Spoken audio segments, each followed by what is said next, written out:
Non, Luc, si tu parles, on ne t'entend pas.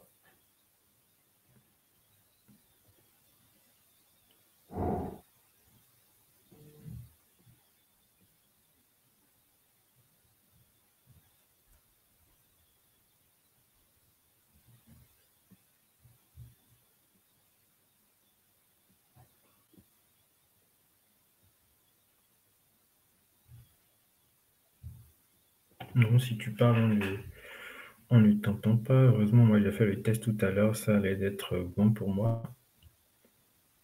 Euh,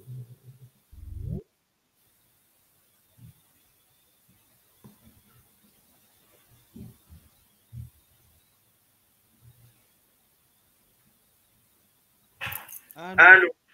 ouais, là, c'est mieux, mais avec un écho. Allô? Oui, là, c'est mieux. Ouais, c'est bon. Ok, d'accord. Donc, bonsoir à tout le monde. Euh, J'espère que vous me recevez cette fois-ci. En tout cas, là, moi, je t'entends parfait, 5 sur 5. Ok, d'accord. Ben, déjà, merci à tous d'être là présents pour ce meet-up. On va parler un peu des points clés de la sécurisation d'un système d'information. Alors, on a la chance d'être accompagné de Mansour Larba, qui est un expert du domaine. Bon, il est de nationalité béninoise. Il a fait ses études, une partie de ses études au Bénin. De toute façon, il va se présenter lui-même. Il va nous parler un peu de ce qu'il fait. Et bon, sans plus tarder, je vais lui laisser la parole pour qu'il puisse nous parler de ce sujet. Merci beaucoup. Donc, Très tu as la bien. parole. Ok, super. Merci Luc pour cette petite introduction. Moi, c'est Mancholo là, quoi, donc consultant en cybersécurité. Ça fait pratiquement 3 ans que je suis dans le domaine et aujourd'hui, principalement, mes missions s'articulent autour de l'audit et de l'accompagnement de plusieurs entités, que ce soit dans le secteur privé comme public, dans la sécurisation de leur système d'information. Il y a un écho, la personne peut peut-être muter, voilà, merci. Ok, donc je disais que j'accompagne aujourd'hui principalement des différentes entités, hein, que ce soit dans le secteur privé ou du public, dans la sécurité de leur système d'information. Donc l'objectif étant justement d'éviter d'éviter déjà de se faire de subir les cyberattaques et en un second temps voilà de se préparer au cas où vraiment ça arrive, on pourra quand même réagir efficacement face à l'incident. Donc pour résumer, voilà comment je peux me présenter. Et ça me fait beaucoup plaisir que beaucoup de personnes soient avec nous ce soir pour qu'on puisse discuter, échanger justement encore sur un sujet plutôt intéressant de la cybersécurité. Hein. Quand on parle de sécurité d'un système d'information, il y a pas mal de choses vraiment qui entrent en jeu.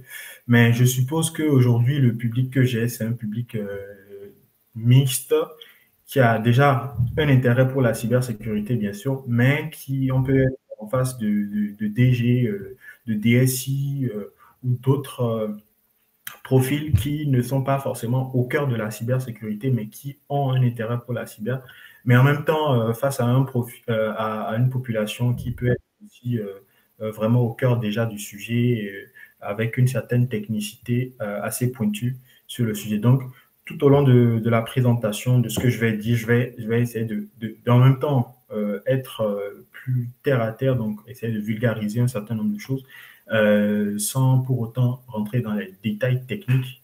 Mais je vais essayer aussi de ne pas oublier nos amis technico-techniques qui ont aussi peut-être des attentes cette présentation. Donc, je crois on va commencer concrètement à entrer un peu plus dans le vif du sujet. Euh, Je crois que tout le monde voit bien mon écran, hein. Je vais quand même m'assurer de ça parce que c'est quand même important. Si tout le monde voit, juste une personne me met un petit pouce dans la discussion, ça serait top. Super, nickel. Alors, je vais continuer donc. Donc, aujourd'hui, on va passer donc sur ces différents points. Je vais commencer par voilà, l'état de l'art, une petite généralité sur la cybersécurité. Après, on va parler justement des éléments d'une cyberattaque, comment ça se caractérise, quel est l'essentiel justement à retenir, hein, en termes de cyberattaque. Ensuite, on va discuter vraiment autour de qu'est-ce qui constitue justement la sécurité et comment on peut, voilà, sécuriser le système d'information. Qu'est-ce qu'il faut mettre en œuvre pour sécuriser le SI? Typiquement, j'ai mis par où commencer parce que je suppose que, enfin, mon objectif, c'est vraiment de donner une réponse à ces populations qui se retrouvent face à un système d'information et ne savent peut-être pas quel est le meilleur bout ou par où vraiment ils vont commencer concrètement euh, en termes de sécurité. Donc, dans la suite, on verra des points clés de gouvernance, des points clés techniques. En tout cas, dans la présentation, vous verrez pourquoi ces deux points sont finalement des, des choses qui vont ensemble. Et voilà, on va finir par une petite partie de questions-réponses. Et voilà, ça serait à vous la parole. Donc, Euh, généralité sur la cyber, je suppose que je suis en face d'une population qui, plus ou moins, en sait quelque chose de la cyber et veut peut-être en savoir un peu plus. Parce qu'aujourd'hui, nous avons euh, plein de sujets autour de la cyber. Concrètement, c'est quoi?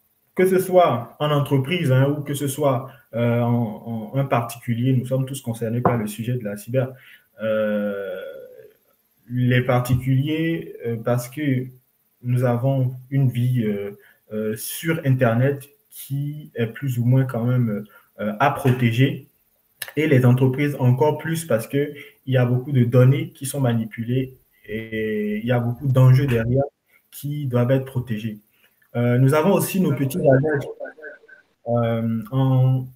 en cybersécu. Le premier, par exemple, j'ai juste retenu deux, hein, rapidement. Le premier, c'est quoi? La question n'est plus de savoir est-ce qu'on sera attaqué, mais c'est quand est-ce qu'on le sera. Parce qu'avec l'ampleur aujourd'hui de tout ce qui est technologie, avec l'ampleur de tout ce qui est cyberattaque, ben, on se rend compte que personne n'est à l'abri finalement. On dit aussi souvent que la sécurité à 100% n'existe pas. C'est un petit contraste de dire, on sait que de toute façon, on va être attaqué, mais on dit en même temps que la sécurité à 100% n'existe pas. Oui, c'est exprès parce que chaque jour, ben, déjà, il y a les nouvelles technologies qui sortent, il y a la puissance de calcul qui évolue. Donc, à un instant T, si tu mets en place un ensemble de techniques, un ensemble de services pour ta sécurité, ben, si tu dors sur tes lauriers, mais le lendemain, la probabilité que tu sois en fait vulnérable reste encore présente. Voilà, il y a des choses perpétuellement. Voilà, on a plein d'exemples, hein. Aujourd'hui, ce qu'on est capable de faire avec la puissance de calcul qu'on a aujourd'hui n'est pas la même chose qu'on était capable de faire il y a de cela 10 ans. Donc voilà pourquoi, en fait, dans 10 ans encore, ça serait la même problématique. Et du coup, assurer sa sécurité à 100%, ça, c'est plus un mythe qu'une vraie réalité. Et voilà pourquoi, chaque jour, il faut il faut en fait, je vais dire, travailler sur le sujet, être à jour pour tout simplement garantir en fait ce minimum, enfin, je vais dire, la sécurité optimale, ce qu'il faut, voilà, pour ne pas être confronté justement à ces cyberattaques. Alors, je sais que dans peut-être ceux qui nous écoutent ce soir, quand on dit cybersécurité, quand on parle de cyberattaque, il y a plein de choses hein, dont on entend. J'ai fait une petite liste là. Moi, je me rappelle quelques années de ça, quand on me dit cybersécurité, on voit souvent ce gars devant un PC, un écran tout noir avec des lignes qu'on ne comprend pas forcément, avec une petite capuche. En tout cas, généralement un noir comme ça qui est en train de taper sur son clavier. Il tape tellement rapidement qu'on voilà, on voit seulement 2 minutes que il y a un gros bouton rouge alerte qui apparaît et puis voilà, il est supposé pénétrer dans un système d'information. Voilà, tout ça, c'est des images, c'est des images. Donc, généralement, on pense au hacking parce que cette image-là, c'est l'image de l'attaquant qui est en train de, de vouloir s'introduire dans un système informatique communément connu sous le nom de hacker. Et c'est l'un des clichés, la cyber. Mais à part ça, il y a d'autres choses aussi dont on peut entendre parler, comme les virus, par exemple. Je crois que la sécurité informatique a commencé par ces termes-là. Il y a quelques années, ben, c'est les virus, il fallait acheter les antivirus parce que moi, j'ai connu ce genre de virus où c'est vraiment quelque chose de basique. Quand ça traînait sur des clés USB et quand tu branchais ta clé, tu pourrais te faire infecter comme ça et tu as 20 000 fenêtres qui commençaient à apparaître de partout. Et là, voilà, c'était la panique, tu ne pouvais plus rien faire, ton ordinateur devient super lent. Et voilà, c'était les virus, il fallait trouver des solutions, dont des choses comme des antivirus. Donc, c'était ça vraiment dans le temps qui matérialisait un peu, qui illustrait un peu tout ce qui était cyberattaque et l'intérêt d'avoir une sécurité qui va avec. Donc, avec l'évolution, on commence à parler de choses bien plus, je vais dire, je vais dire moins courantes comme le phishing. Je vais dire vraiment dans le domaine cyber, quand tu entends phishing, ce n'est pas forcément ce que l'utilisateur lambda connaît. C'est beaucoup plus dans un contexte un peu plus avancé de ceux qui s'y connaissent vraiment en termes de cybersécurité. Mais voilà, c'est par exemple, je n'ai pas prévu aller dans le détail de tout ça, mais les plus importants, je vais passer là-dessus. Du phishing, c'est tout simplement ce fameux mail que vous recevez ou bien ce fameux message que vous recevez avec un lien piégé où par là, on peut vous soutirer des informations à votre insu ou on peut vous faire installer d'autres programmes malveillants que vous ne voulez pas forcément. Donc, c'est, si vous voulez, un vecteur d'attaque, on va revenir un peu plus là-dessus dans la suite. Donc, voilà, il y a plein d'autres exemples. On parle de risque aussi en cyber, on parle de politique de sécurité, de sensibilisation, de veille, d'audit de sécurité, sécurité applicative, d'authentification. Donc, autant de thèmes qu'on pourrait en fait entendre dans le domaine de la cyber. Mon objectif aujourd'hui, c'est qu'à la fin de la présentation, vous pourrez, un peu comme un puzzle, pouvoir mettre en fait plus ou moins ces thèmes-là à leur place et savoir finalement quand on parle de tel, quand on parle de risque, c'est quoi, quand on parle de phishing, c'est quoi. Donc voilà, avoir un peu plus une culture meilleure de la cyber. Bien sûr, je resterai dans le contexte des systèmes d'information, c'est-à-dire l'objectif ultime sera donc de donner les clés pour pouvoir gérer la cyber dans un système d'information. Donc, une entreprise ou une entité qui a un système informatique, qui a tout ce qui est automatisme derrière, voilà, comment ce système-là va pouvoir être sécurisé. Donc, comme je disais, qu'on soit dans le secteur privé ou dans le secteur public, ben, nous sommes tous face à un défi parce que les, l'objectif premier, en fait, d'une entité qui a un système d'information, c'est de pouvoir délivrer des services, c'est de pouvoir faire tourner des activités avec une certaine performance.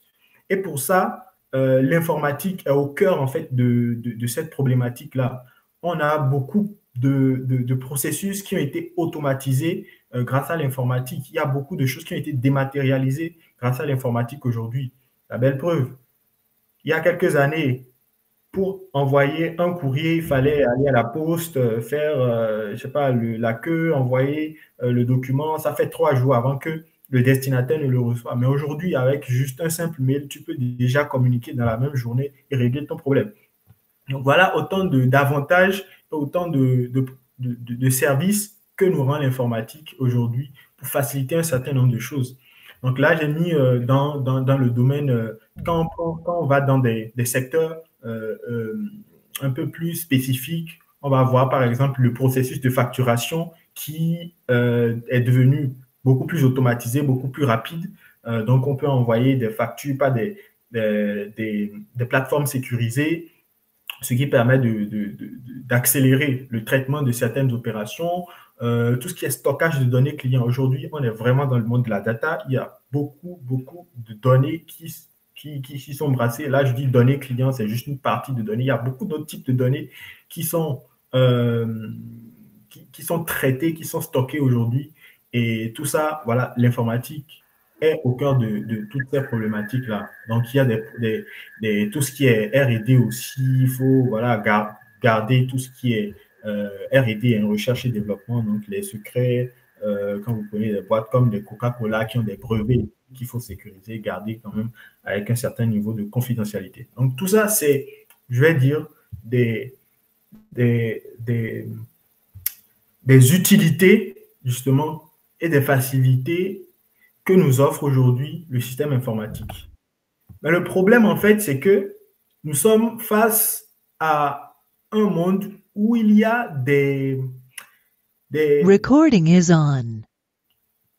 nous sommes dans un monde où il y a finalement des mécontents. Tout le monde n'est pas forcément, tout le monde n'est pas, ne réfléchit pas forcément dans le bon sens. Donc, il y a d'autres personnes qui se sont dit, tiens, étant donné qu'il y a tout ça, on va pouvoir passer par un moyen pour se faire de l'argent. Tout simplement, par exemple, voler des données et aller vendre ça quelque part pour se faire de l'argent. Donc, il y a un problème qui vient de l'avantage lucratif qu'on pourrait exploiter de tous ces systèmes exposés. Il y a des mécontentements, voilà, telle société a fait sortir un produit, l'autre société n'est pas d'accord, tout ce qui est concurrence, et ce qui fait que entre sociétés, ils peuvent voilà, se jeter des pierres, si je peux le dire comme ça, ou ça peut aller même à un niveau très élevé. Quand on prend par exemple tout ce qui est cyberterrorisme, des conflits entre États, on l'a bien vu avec l'actualité sur l'Ukraine, hein, où il y a quand même des choses qui se passent derrière. Donc ça peut aller vraiment beaucoup plus loin. Et le défi justement dans tout ça, c'est de pouvoir garantir la confidentialité des données. Donc garantir que seules les, les personnes, si je vais vulgariser en ces termes, seules les personnes qui sont habilitées à avoir accès à une information, à un système, à une data, ont ces accès-là, garantit la disponibilité, c'est-à-dire lorsqu'on a besoin en fait d'un service, d'une information, d'une data, qu'elle soit disponible, et l'intégrité de ces données. Quand on va exploiter ces données-là, on veut bien que les données soient authentiques. Vous imaginez un jour que vous allez à l'hôpital, vous avez tout un dossier là-bas et le médecin vous dit non, en fait, au lieu du traitement, vous avez peut-être un traitement, je ne sais pas, sous paracétamol, vous allez là-bas, le lendemain, on vous amène de la quinine. Voilà. Parce que en temps, vos données, selon ce qu'on est en train de voir dans le système, c'est de la quinine, alors que c'est peut-être du paracétamol que vous devez avoir. Donc, c'est aussi un enjeu de garantir l'intégrité, l'exactitude de la donnée. Donc, ces 3 facteurs constituent donc le pilier de la sécurité. Donc, le gros défi, c'est de pouvoir garantir ces 3 facteurs-là. Mais en même temps, tous n'ont pas les mêmes enjeux. Je veux dire, toutes les entités n'ont pas les mêmes enjeux. Tous les secteurs n'ont pas les mêmes enjeux. Quand on prend la petite boîte du coin qui vend, je sais pas, un certain nombre de produits, qui a ouvert peut-être son site e-commerce en ligne, ce n'est pas les mêmes enjeux qu'un hôpital qui accueille des patients et qui a sous sa responsabilité des vies humaines. Donc, tous, tous autant qu'ils sont, je veux parler de ces entités-là, ont des enjeux différents en termes de sécurité. Voilà, donc des données différentes à protéger, des périmètres différents à protéger et des contraintes réglementaires qui ne sont pas les mêmes. Je ne veux pas forcément aller dans les détails de tout ce qui est contraintes réglementaires, mais on en a dans le secteur bancaire, il y a des contraintes réglementaires, dans le secteur public même, parfois il y a des contraintes réglementaires, parfois au niveau de certaines de regroupements étatiques, il y a des contraintes réglementaires, comme l'Union européenne par exemple. Voilà, donc c'est jamais l'uniformité en fait en matière de sécurité. D'où l'importance en fait de pouvoir connaître la bonne stratégie pour pouvoir s'adapter en fonction justement du système d'information qu'on a en face tout simplement. J'ai voulu aussi aborder quand même quelques cas d'attaque pour donner une image, hein, toujours on reste dans l'actualité. Là, j'ai pu piocher quelques informations au niveau mondial, mais aussi sur quelques pays spécifiquement. On peut lire par exemple que les 12 derniers mois, il y a quand même jusqu'à 34% de dirigeants qui ont été interrogés et qui ont déclaré que les données comptables et financières de leur organisation avaient été visées par des cybercriminels, tout simplement. Tout simplement parce que ils ont trouvé une valeur en fait dans ces données-là qu'ils veulent peut-être vendre, en tout cas peut-être pour but lucratif derrière. 9 Français sur 10 qui ont été victimes d'une menace, c'est pour dire que même l'utilisateur lambda n'est pas épargné. C'est comme on disait tout à l'heure, même si vous êtes tout simplement dans votre coin, vous n'êtes pas chef d'entreprise, vous n'avez pas de système d'information à gérer, votre propre cybersécurité devrait en fait y accorder une importance. Le coût moyen en fait d'une cyberattaque, ça c'est vraiment à la fourchette, hein, on est entre 300 000 et 500 000 euros, ce qui n'est pas rien, qui peut être très très lourd à porter et qui peut même aller jusqu'à obliger des entreprises à mettre la clé sous le tapis. Donc, assez, je vais dire, marquant comme coût. Les attaques, là, je reviens un peu dans le contexte africain aussi, pour dire que l'Afrique n'est pas épargnée. Hein. On a bien vu cette dernière, je crois même, ça date du début de cette année, l'attaque sur la Côte d'Ivoire ou le Mali. En tout cas, c'est assez récent, ça date de cette année, où on dit 50 données 50 gigas de données à caractère personnel ont été piratées à l'armée de la Côte d'Ivoire et aussi des données bancaires au Mali. Voilà, c'est des choses quand même qui suscitent un certain, je vais dire vraiment un grand intérêt d'ailleurs pour la cybersécurité de par le monde. Donc, on va enchaîner sur les éléments d'une cyberattaque. On a fait un peu je crois que vous avez compris un peu maintenant un peu le sujet, l'intérêt de tout ce qui est cyberattaque et généralement aussi pourquoi il faut quand même penser à la cybersécurité. Donc là, on va essayer de décortiquer un peu la cyberattaque et voir un peu les éléments qui la constituent. Il faut dire que une cyberattaque est composée de plusieurs éléments. Premièrement, dans toutes les cyberattaques, vous avez toujours une menace. La menace, c'est quoi? La menace, c'est l'entité, si je peux le dire, qui va vouloir vous attaquer tout simplement. Là, j'ai cité quelques exemples. Hein. Ce qu'on connaît le plus, c'est l'attaquant, c'est le cybercriminel qui est derrière en fait son ordinateur et qui va vouloir pénétrer en fait le système d'information. Ça peut être un individu ou ça peut être toute une organisation, une bande très bien organisée. On connaît pour pour les technico-techniques qui sont dans le domaine, ils connaissent les fameux APT, qui sont des groupes bien connus en fait de cybercriminels organisés qui revendiquent plusieurs cyberattaques. On a aussi les programmes malveillants, c'est-à-dire vous pouvez ne pas être forcément ciblé par un attaquant particulier, mais juste parce que vous êtes en train de vous êtes retrouvé au mauvais endroit au mauvais moment, vous vous retrouvez infecté en fait par un programme malveillant qui vous cause en fait vraiment des, des, des incidents malencontreux. On peut avoir aussi des employés mécontents. Quelqu'un chez vous qui n'est pas content ou bien qui vous avez un certain conflit avec lui, décide voilà, de vous nuire, de nuire à la compagnie ou à l'entreprise dans laquelle il est. Il peut se transformer en une potentielle menace.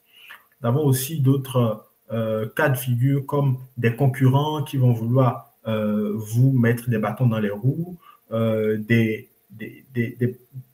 groupes qui sont guidés par une idéologie. Un exemple simple que je peux vous donner rapidement, c'est par exemple ceux qui militent pour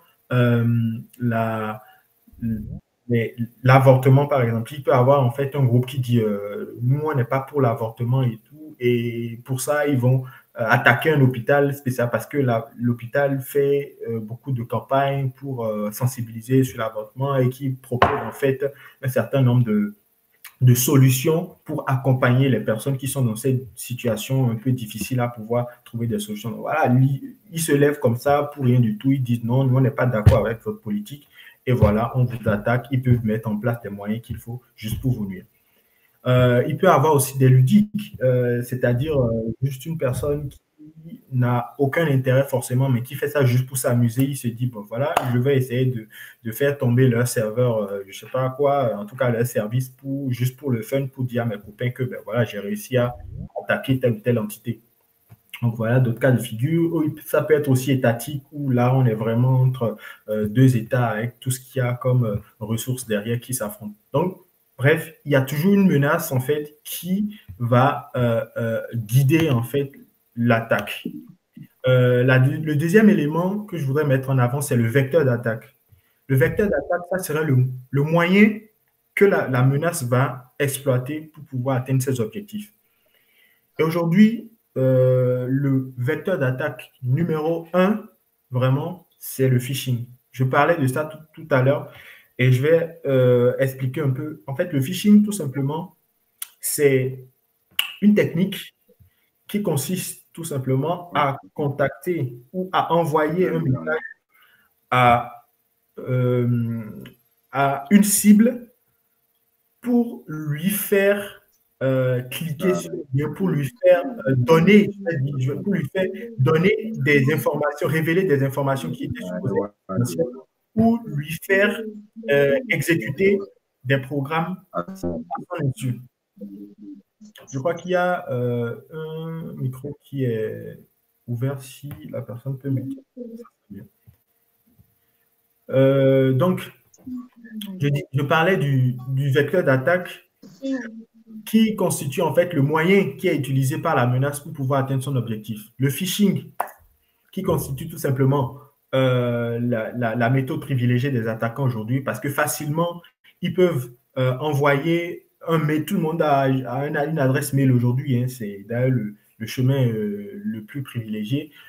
Un attaquant vous envoie un mail et dit bonjour, je viens vous demander en fait des informations par rapport à tel compte que vous avez. Veuillez entrer vos informations ici pour pouvoir déverrouiller votre compte ou quelque chose comme ça. Généralement, ça vient avec un certain intérêt qui vous poussera vraiment à cliquer ou bien à ouvrir la pièce jointe pour savoir de quoi il s'agit. Donc, c'est pour vraiment résumer ça, le phishing. Généralement, c'est suivi de ce qu'on appelle l'ingénierie sociale, qui est une technique qui n'est pas forcément technique. Désolé de la tautologie, mais c'est une technique pas technique pour dire tout simplement que quand on est dans un cas d'ingénierie sociale, l'attaquant va simplement utiliser la ruse et des moyens qui ne sont pas forcément techniques pour pouvoir avoir des informations sur la cible et pouvoir manipuler cette cible pour qu'il puisse faire ce qu'il veut faire. Euh, euh, pour vraiment vous donner un exemple de ce type, c'est qu'on a, par exemple, tout le monde a généralement un compte social, un réseau social, je veux dire. Il y a une attaque où la personne a commencé par le compte Twitter de la victime.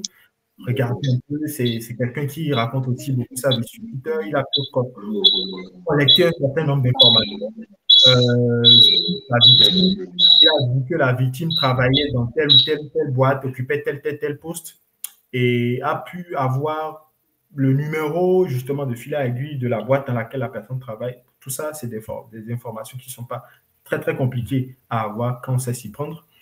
Finalement, la victime a été appelée. S'il vous plaît, je suis, il s'est fait passer pour, voilà, un prestataire de la boîte, hein. Je suis tel, j'ai besoin en fait de faire une intervention chez vous et est-ce que je peux parler à telle personne? Parce que, bon, voilà, il donne le nom et le prénom de la personne, ça fait plus crédible en fait, parce que justement, il a pris le temps de chercher, de, de, de, de, de faire une certaine de, de, je vais dire de collecter un nombre d'informations sur la victime. Donc, il dit ça, ça fait plus crédible. La personne dit oui, c'est vraiment quelqu'un qui connaît peut-être notre personnel qui le dit comme ça. Et finalement, on lui passe la personne, il va dire oui, vous êtes Madame Tant, vous habitez à tant, voilà, nous intervenons dans le cadre d'une intervention. Donc, tout ça pour mettre en confiance la victime. Et la victime va se dire, ben, si c'est quelqu'un qui sait autant sur moi, c'est que sûrement il travaille effectivement pour la société, il a déjà une certaine euh, autorisation justement pour me demander tout ça. Et après, à la fin, il dit oui, c'est bien, je vais vous envoyer peut-être un formulaire que vous allez remplir. Ça va juste vous demander en fait de mettre votre login et votre mot de passe à un niveau donné. Vas-y, faites-le, il n'y a pas de souci, c'est tout à fait normal. Et c'est tout. Donc là, comme ça, après avoir accroché, le mail est envoyé et la victime, naïvement, va remplir tout ce qu'il y a comme information et c'est comme ça, en fait, des données sensibles peuvent être récupérées sans que la personne ne sache. Voilà pourquoi c'est toujours recommandé, si vous avez un appel ou si vous avez un mail entrant, comme ça, du source inconnue, c'est toujours mieux de valider en fait auprès d'une personne qui peut vraiment vous valider que ça c'est légitime et avoir en fait cette certitude que ben, il ne s'agit pas en fait d'un attaquant qui est en train de vouloir nuire. Donc ça, c'est juste pour imager justement la technique du phishing et de l'ingénierie sociale. Ensuite, autre vecteur d'attaque, on a tout ce qui est vulnérabilité exposée. Donc aujourd'hui, quand vous tapez www.google.fr, vous allez sur le site web, sachez que derrière, il y a ce qu'on appelle des serveurs et ces serveurs sont exposés sur Internet. Voilà pourquoi vous pouvez communiquer avec eux. Et quand il y a des vulnérabilités qui sont embarquées dans ces serveurs, ben, potentiellement, les attaquants peuvent les exploiter. Pourquoi on parle de vulnérabilités au niveau de ces serveurs? Parce qu'il y a un certain nombre de logiciels, un certain nombre d'applications qui tournent sur ces serveurs-là. Et étant donné qu'on est, comme je disais en introduction, en perpétuelle évolution, en perpétuelle amélioration, l'application qui a été développée aujourd'hui avec un certain standard de sécurité, demain, il peut avoir en fait une évolution en termes de sécurité, ce qui rendra en fait ce qui est peut-être impossible à faire aujourd'hui, possible à faire demain. Et c'est ça tout simplement qui crée des vulnérabilités qui sont après exploitées par l'utilisateur. Donc, tout ce qui est vulnérabilité exposée peut constituer aussi un vecteur par lequel l'attaquant il peut poursuivre son objectif. Classiquement, on parle aussi des défauts de configuration. Un exemple simple, c'est quand vous achetez un nouveau boîtier, ça vient avec un login et un mot de passe par défaut. Généralement, les problèmes de défaut de configuration qu'on voit, c'est vraiment des équipements qui sont laissés à l'état d'usine, comme on le dit, c'est-à-dire ça vient comme ça avec un login et un mot de passe par défaut, on ne change pas, on commence à l'utiliser. Voilà. Donc, c'est le meilleur moyen plutôt de créer une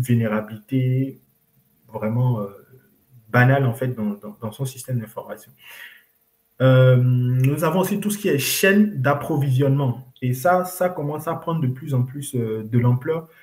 C'est pour dire quoi? Aujourd'hui, nous avons des sociétés ou des entreprises qui mettent en place plein de choses pour pouvoir garantir la sécurité de leur système.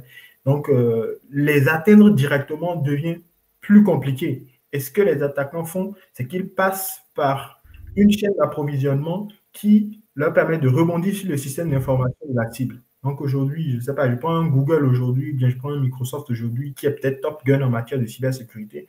Ben, un attaquant qui n'a pas peut-être trop de moyens, qui a un certain niveau, qui a fait son analyse, va dire, ben, je ne pourrais pas peut-être attaquer Google directement, mais je pourrais peut-être attaquer l'éditeur qui travaille avec Google sur leur solution de moteur de recherche ou bien leur solution de test. Donc, c'est tout simplement pour illustrer en fait cette attaque détournée finalement où l'attaquant va d'abord cibler un prestataire ou un partenaire qui a un lien avec sa cible finale qui va compromettre ce partenaire ou compromettre cette première chaîne et va pouvoir rebondir dans le système d'information de la cible finalement. Parce que le partenaire a des accès privilégiés, a déjà des accès établis en fait, qui ne seront plus forcément difficiles à avoir une fois qu'on a compromis justement ce prestataire. Donc, c'est finalement une attaque détournée qui permet aujourd'hui vraiment à ces attaquants de pouvoir rebondir dans le système d'information final. On connaît, enfin, pour ceux qui sont dans le pays, il y a eu justement cette grosse faille avec SolarWinds, hein, qui est un logiciel qui est utilisé par plusieurs entités américaines. Donc, étant donné que les attaquants ne pouvaient pas directement attaquer ces entités, ils sont passés tout simplement par l'éditeur de la solution, SolarWinds.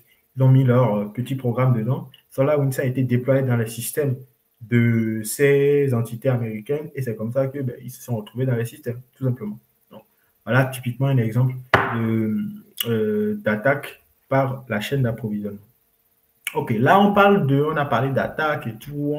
Jusque-là, on est resté vraiment dans tout ce qui est un peu immatériel, tout ce qui n'est pas forcément physique. Mais il ne faudrait pas oublier aussi que le vecteur physique, ça existe. Si tu as mis le protocole de sécurité en place, mais que la porte de ton data center est ouverte à tout le monde, ben, sois pas sûr que tu sois à l'abri non plus. Parce qu'il y a bien aussi la possibilité de rentrer physiquement dans tes locaux et pouvoir débrancher tes câbles ou tout simplement pouvoir brancher physiquement ce qu'on appelle des rubbers de key. Donc, ce sont des, petites clés USB qui ont déjà des programmes malveillants qui peuvent directement être plugués sur un système. Et là, c'est bon, l'attaquant peut retourner tranquillement chez lui. Il y a déjà une main dans votre système d'information. Donc, l'intrusion physique aussi, ça fait partie aussi des vecteurs par lesquels un attaquant peut passer pour pouvoir s'introduire dans votre système d'information ou pour pouvoir, voilà, en tout cas, atteindre ses objectifs. Donc, jusque-là, je pense que tout va bien. On a compris un peu comment ça commence. Une fois que l'attaquant il a exploité le vecteur, il se retrouve dans votre système d'information, forcément, il a un objectif derrière. Il a un objectif derrière et généralement, cet objectif-là, j'ai fait une petite liste, mais je crois que c'est typiquement les cas d'objectifs qu'on va trouver. Si ce n'est pas pour voler vos données, déjà, voler vos données avec tout ce qui va avec, il peut voler pour aller vous revendre à quelqu'un d'autre, il peut voler vos données pour faire du chantage, il peut voler vos données pour faire plein de choses. On a justement le cas de demande de rançon, par exemple, où les données sont inaccessibles dans votre système d'information et après, il va vous demander, veuillez me virer 5 000 € pour pouvoir débloquer votre système, pour pouvoir vous envoyer la clé pour déverrouiller votre système. Donc, typiquement, ça peut être ça son objectif. La suppression de données, imaginons que c'est peut-être un cas où je vais prendre vraiment un cas typique dans les films, par exemple, où on a quelqu'un avec un gros casier et il veut chercher à je vais dire, a enlevé justement les traces de son casier judiciaire, par exemple. Voilà. Donc, typiquement, ça peut être aussi pour supprimer des données du système d'information. Ça peut être pour falsifier des données, donc changer des données, mettre autres données à la place. Ça peut être pour immobiliser le système. Donc, pendant un jour, je crois que c'est déjà arrivé, par exemple, à Facebook, pendant toute une journée, vous n'avez pas accès à Facebook. Vous voyez déjà le tapage que ça fait. Il y a plein de personnes qui utilisent Facebook peut-être pour leur business, pour faire d'autres choses. Donc, quand Facebook est disponible pendant une journée pour des dégâts, je peux vous assurer que ça fait des dégâts. Il y a aussi tout ce qui est usurpation d'identité. Usurpation d'identité, quand vous devez en fait euh, euh, vous ne savez pas, vous êtes juste là et puis on vous dit vous avez été condamné ou bien quel exemple typique je vais prendre d'usurpation d'identité. C'est pas vous qui vous êtes connecté à tel système, mais on vient vous prendre, on vous dit c'est vous qui vous êtes connecté à tel système, à tel identifiant, alors que c'est pas vous, c'est une autre personne. Donc, lui, il a voulu faire quelque chose, mais il a juste usurpé votre identité pour pouvoir faire ces choses. Et puis après, voilà, c'est peut-être effectivement même pour vous créer des soucis. Vol de la capacité IT, oui, ça arrive par exemple que on veut juste exploiter votre capacité, la capacité de votre système d'information. Donc, c'est généralement des programmes qui sont installés dans votre système qui vont utiliser vos ressources, utiliser vos processeurs.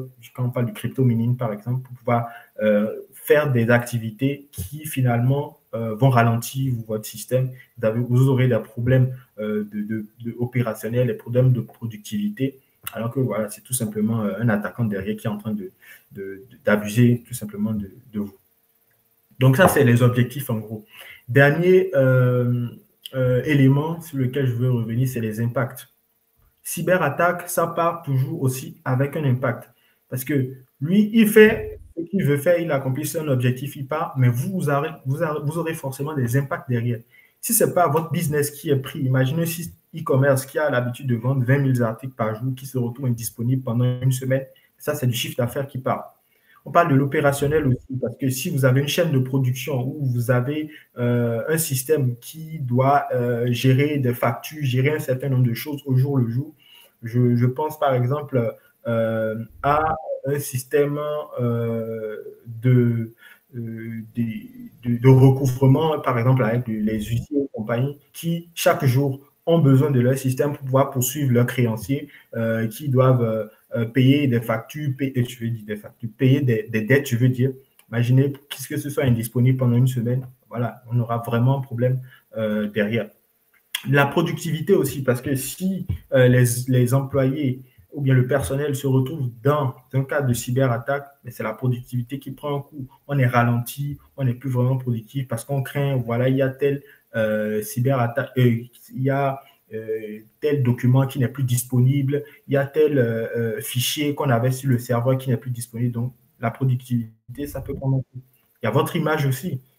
Quand on est typiquement dans un cadre d'une entité publique qui se fait pirater, ben, ça va pas passer partout. Entité publique encore, ça peut aller, mais si imaginez que ce soit une banque qui se fait pirater, j'aurai des rétentions à aller mettre mon argent dans cette banque-là parce que peut-être que un jour, on va me dire que je n'ai plus d'argent dans la banque alors que j'avais mes millions dedans.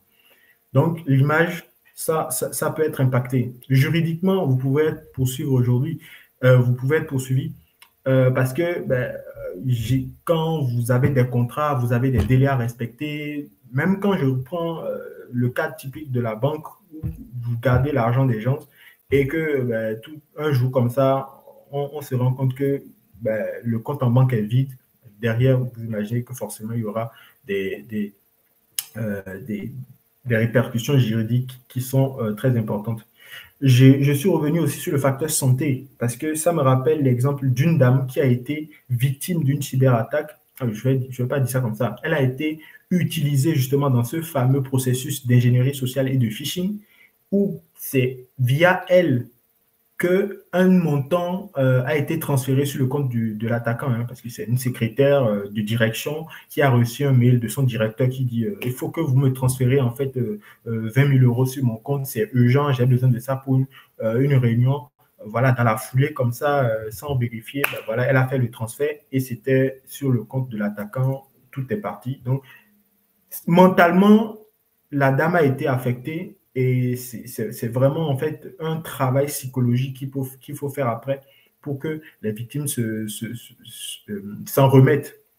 Et ça, je ne suis pas allé dans le secteur de la santé où les patients sont sur des lits d'opération et puis on dit que le système a été complètement gelé, inopérationnel et puis plus rien ne marche. Vous voyez que forcément, les vies humaines sont aussi en danger.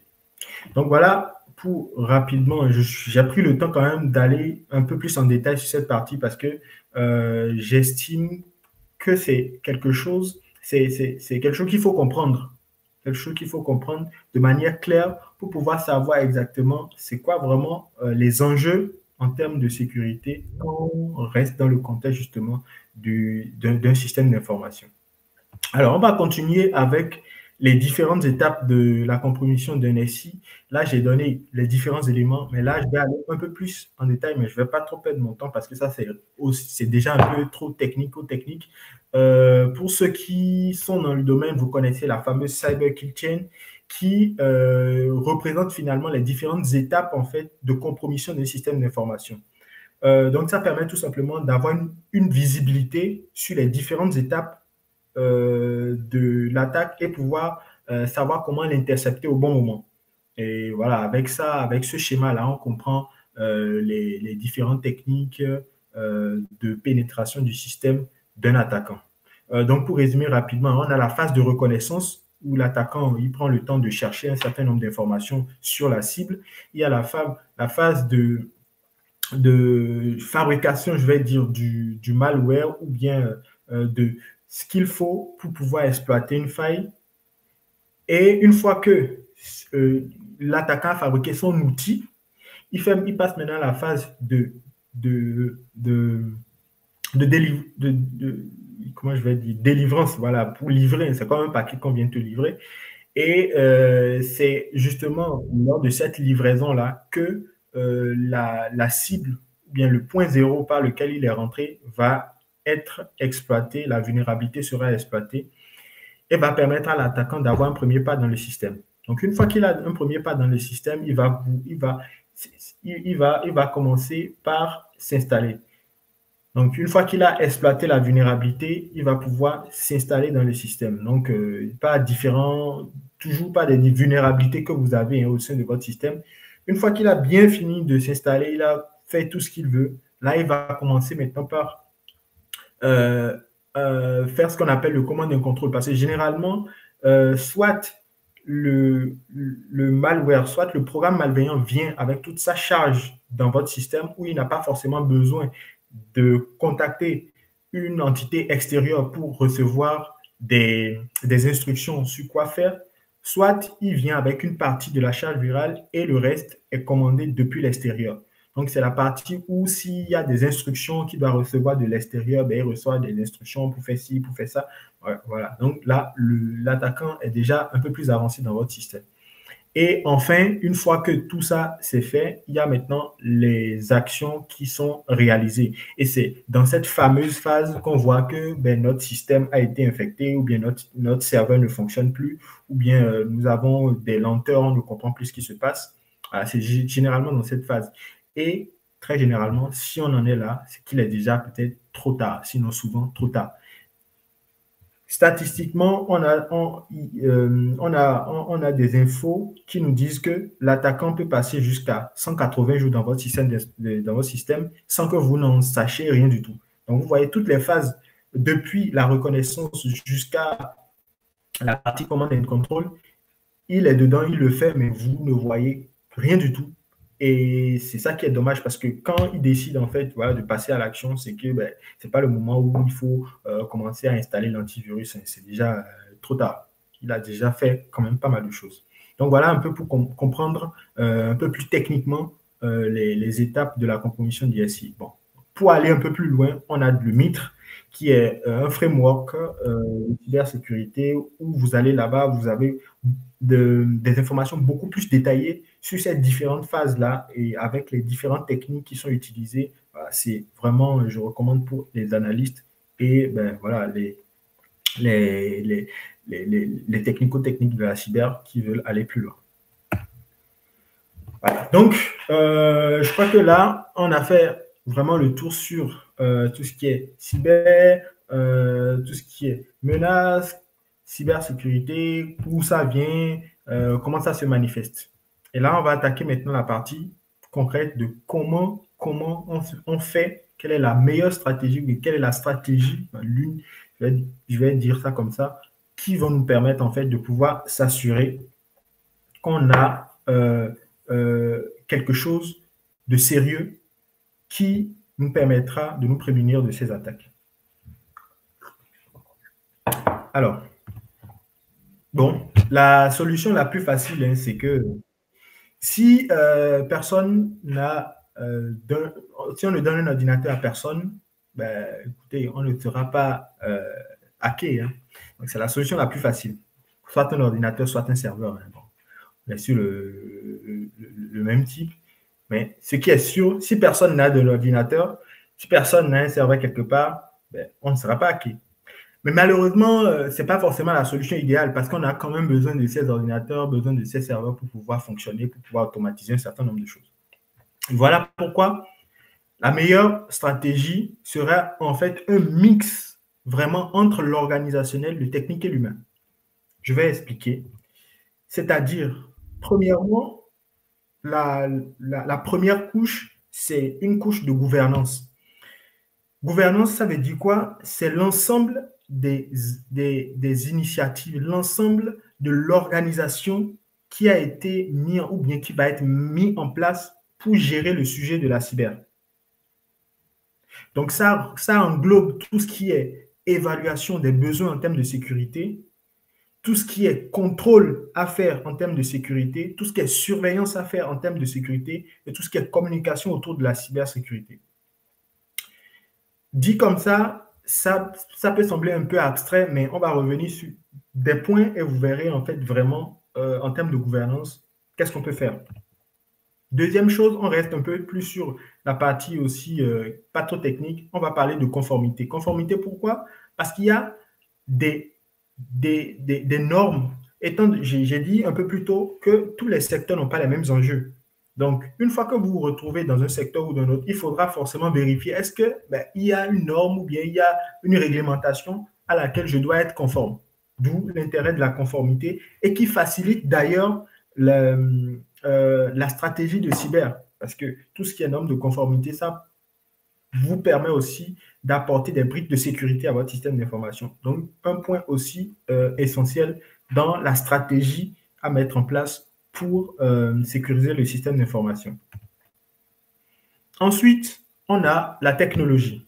Donc, une fois que voilà, on a fait un certain nombre de travail, on sait quelles sont les technologies dont on a besoin concrètement pour pouvoir nous prémunir en fait d'un certain nombre d'attaques. Donc là, on va parler, là, tout ce qui est technique rentre dedans.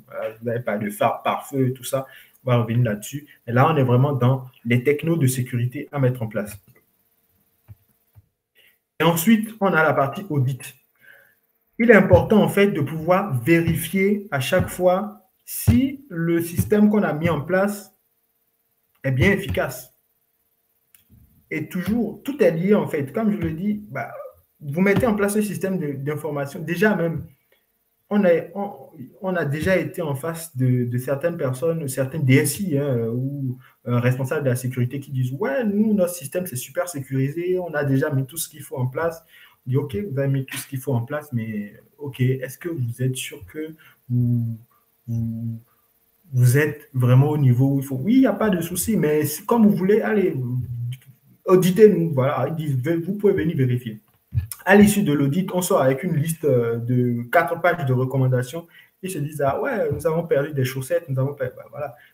Donc, on a effectivement une roadmap, un certain nombre de choses qu'on doit faire pour sécuriser le système, mais c'est aussi important de toujours avoir ce recul de vérification. Est-ce que ce que j'ai mis en place, c'est vraiment efficace? Est-ce que j'ai vraiment mis en place les process qu'il faut? Est-ce que j'ai mis en place les bonnes technologies qu'il faut, de la bonne manière qu'il faut pour que le système soit sécurisé? Donc, voilà. Et une chose importante, je profite vraiment faire la doléance à tous ceux qui ont un certain niveau de responsabilité au sein des boîtes que votre rôle est important dans tout ce processus. Aujourd'hui, historiquement, on avait une direction, on avait l'informatique. La direction dit, ouais, l'informatique, vos problèmes de sécurité, c'est à vous de nous sécuriser. Mais aujourd'hui, c'est plus ça. Il faut forcément que la direction soit au courant des enjeux des enjeux cyber dans son système d'information pour pouvoir accompagner en termes de ressources les équipes informatiques pour qu'ils puissent mettre en place ce qu'il faut. Donc, l'implication de la direction de tout poste haut de responsabilité est vraiment primordial dans vraiment cette stratégie de sécurité. Point important. Alors, du coup, là, on va parler un peu plus en détail maintenant de ces fameux points, en commençant par la partie gouvernance. Première chose, l'analyse de risque de cyber. Quand on parle d'analyse de risque de cyber, généralement, les gens voient ça comme un gros truc, un gros projet. Mais en vrai, l'analyse de risque, ça peut être appliqué tant à une petite boîte. Je peux même dire, ça peut être appliqué à une petite application qui veut être mise en service qu'à une grosse application, bien à une grosse boîte, une multinationale qui a plein d'annexes un peu partout dans le monde. Parce que quoi? L'objectif de l'analyse de risque, c'est principalement deux choses. Un, ça vous permet de connaître vos actifs déjà. Parce que si vous ne savez même pas, en fait, qu'est-ce qui est primordial, bien qu'est-ce que vous avez comme actif, quand je dis actif, ce sont les biens en termes de services, en termes d'informations que vous avez à protéger. À un moment donné, vous vous posez et vous faites vraiment l'inventaire et vous dites, ça, c'est quelque chose d'important pour moi, ça, c'est quelque chose d'important pour moi que je vais protéger. Et ça, l'analyse de risque, c'est un exercice qui vous permet tout simplement de vous rendre compte effectivement que, en fait, ça aussi, c'est quand même quelque chose que si je n'ai pas ça, en fait, mon business est quand même a des problèmes. Donc, vous connaissez en fait vos actifs et vous connaissez les risques qui sont associés à ces actifs-là. Ça, c'est le premier avantage quand vous faites une analyse de risque. Et le deuxième avantage que je peux dire, c'est que ça vous permet d'avoir une cartographie de risque par criticité, c'est-à-dire vous voulez gérer en fait les différents risques de cyber que vous avez dans votre système d'information, mais il faut savoir par où commencer déjà. Et là, l'analyse de risque vous permet d'avoir cette visibilité-là et de vous dire, oui, par rapport à tel risque, je préfère commencer par là, ça c'est moins urgent, voilà comment je vais classer en fait mes activités. Et c'est finalement ça l'orientation et la feuille de route sécurité que vous aurez. Ça, vous pouvez le présenter à n'importe quelle réunion. Et ça vous permet d'avoir une vision quand même, je vais même dire parfois, court, moyen, long terme, en fait, de comment vous allez gérer votre sécurité et comment vous allez vous y prendre. J'ai donné quelques étapes là de l'analyse de risque sur lesquelles je vais passer très rapidement. OK. Là, on va commencer par l'établissement du contexte. L'établissement du contexte qui est une phase où vous allez pouvoir inventorier tout ce qui est actif pour déterminer quelles sont les exigences en termes de disponibilité, confidentialité, intégrité, comme on le disait au début. La partie d'identification des risques, vous imaginez en fait tout ce qui peut arriver en termes d'incidents de cyber, vous les dressez tous. L'analyse de risque qui va permettre de caractériser ces risques-là. C'est quoi les conséquences, c'est quoi les impacts, c'est quoi les probabilités. L'évaluation qui va permettre de vous dire par rapport à ça, c'est un risque que je peux supporter, ça, c'est pas un risque que je peux supporter, il faut que je le traite, il faut que je fasse telle chose. Et la partie traitement où il y aura les mesures concrète, en fait, là, comment vous allez traiter, en fait, ces risques-là. Est-ce que c'est une mesure technique à mettre en place? Est-ce que c'est une mesure organisationnelle à mettre en place? Voilà, vous avez vous pourrez, en fait, réfléchir sur cela. J'ai donné vite fait un exemple. Quand on prend, par exemple, une mairie, un risque, par exemple, ça serait que le serveur de gestion soit indisponible, de gestion des actes civils, donc tout ce qui est demande d'état civil, acte de naissance et compagnie. Imaginez tout ça, là, ça disparaît, il n'y a plus d'informations là-dessus. Voilà, on est un peu quand même dans la merde.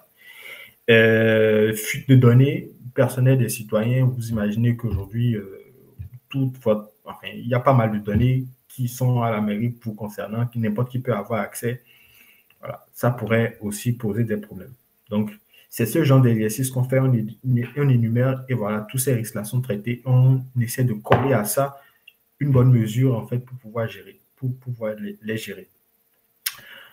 Je ne vais pas oublier en fait en termes de normes, de méthodologie, de vous parler justement de la norme ISO 27005. Quand on parle de gestion de risque, c'est une norme qui va vous dire en fait comment vous pouvez réaliser votre analyse de risque. Intéressant aussi pour ceux qui veulent creuser un peu plus. Il y a aussi la méthode IBIOS qui est une méthode définie par l'ANSSI français et qui vous guide finalement pas à pas en fait sur qu'est-ce que vous devez faire concrètement pour pouvoir réaliser votre analyse de risque. Donc, c'est une méthode parmi tant d'autres. Hein. On a du Méhari et compagnie, donc une méthode parmi tant d'autres que vous pouvez adopter. Finalement, quand vous avez votre analyse de risque, il y a aussi la politique de sécurité du système d'information qu'il faut mettre en place. La PSSI, ça va vous permettre en fait de pouvoir formaliser finalement les mesures et les procédures que vous allez mettre en place, que ce soit de l'organisationnel ou du technique. Donc, qu'est-ce qu'il faut avoir dans la PSSI? On a quoi protéger. À un moment donné, vous allez définir, voilà, je veux protéger tel bien. Vous avez pourquoi les protéger, vos enjeux derrière, parce que c'est pour quelque chose que vous faites, vous allez déployer en fait toutes ces mesures de sécurité. Qui va les protéger? Donc là, c'est une question d'organisation, de responsabilité, comment on va faire ci, comment on va faire ça, et comment les protéger, où là, vous attaquez vraiment des principes de sécurité par rapport à chaque brique de votre SI. Voilà, j'ai donné aussi d'autres. La PSSI, ça peut contenir vraiment pas mal d'autres informations. Hein, comment on va aborder le sujet cyber lors des CODIR. On a les KPI pour les indicateurs de performance. On a les responsabilités. On a tout ce qui est comment gérer les workflows des utilisateurs. Comment réagir en temps de crise. À quel fréquence on va faire des audits de sécurité, les assurances de cybersécurité, même les clauses dans les contrats avec les prestataires, avec vos différents partenaires. Voilà, ça peut aller jusque-là parce que vous avez des intérêts, des enjeux qui touchent ces parties-là. Donc, ça peut vraiment englober un ensemble de mesures, que ce soit organisationnelles et techniques. On a aussi des guides de bonnes pratiques et des normes aussi qui vous permettent d'enrichir votre politique de sécurité. J'ai déjà eu des questions. Est-ce que, par exemple, quand on prend l'ISO 27002, qui est un référentiel qui a beaucoup de bonnes pratiques sur la cybersécurité, comment mettre en place des différentes mesures de sécurité dans votre système d'information, des gens se disent, ouais, on va prendre cette ISO 27002 plaqué dans notre PSSI et dire, voilà, c'est ça qu'on va respecter. Mais non, parce que ça vous donne simplement des points. C'est à vous de voir par rapport à votre analyse de risque, par rapport aux risques vraiment sur lesquels vous êtes exposé, que vous voulez gérer. Quelles sont peut-être les mesures dans cette norme-là qui va vous permettre en fait de pouvoir répondre à ces risques-là. Et c'est comme ça que vous pouvez construire votre politique de sécurité. Donc, vous piochez finalement des éléments dans les guides de bonnes pratiques, dans les normes de sécurité qui va vous permettre vraiment de constituer votre PSSI. Une dernière action dans la partie gouvernance, c'est la sensibilisation des collaborateurs. Je disais tout à l'heure que finalement, le maillon le plus faible de la sécurité, hein, on le dit souvent, c'est entre l'écran et la chaise. Vous pouvez avoir mis 20 000 process de sécurité en place, techno de sécurité en place. Si l'utilisateur il n'y comprend rien, il va toujours cliquer sur les mails, il va toujours installer des trucs pourris. Et finalement, vous allez toujours vous retrouver dans le même problème. Donc, que faire concrètement? Communiquer sur les bonnes pratiques. Généralement, vous allez programmer, hein, que ce soit. Après, l'objectif, ce n'est pas non plus de flouder les utilisateurs avec tout ce qu'il y a comme email, toutes les bonnes pratiques, mais trouver vraiment le bon compromis pour leur passer le message sur les bonnes pratiques de sécurité. Il faut que vous fassiez attention aux mails que vous recevez. Il faut que vous puissiez détecter quand un mail vous semble frauduleux. Ce que je disais tout à l'heure, si vous avez un appel ou bien si vous avez un mail de quelqu'un où vous n'êtes pas trop sûr, c'est un peu douteux, il faut quand même que vous escaladez le problème pour qu'on puisse valider avant que vous ne puissiez commencer. Si vous ne faites pas ça, ils ne connaissent pas et ils vont forcément faire les mêmes erreurs. Formation des différentes populations. Vous avez différentes populations qui ne sont pas forcément exposées de la même manière. Le DG peut-être de l'entreprise ne reçoit pas peut-être autant de mails que le simple utilisateur qui vient juste pour faire son travail et rentrer à la maison. Donc, en fonction des différents risques auxquels chaque population sont exposées, vous allez les former là-dessus.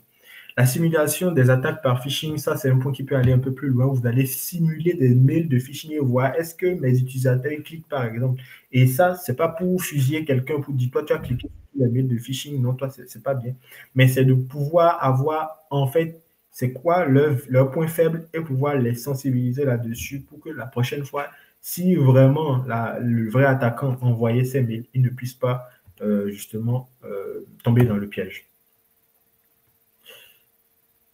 Point clé technique, je vais accélérer un peu parce qu'on est en train d'aller un peu déborder dans le temps.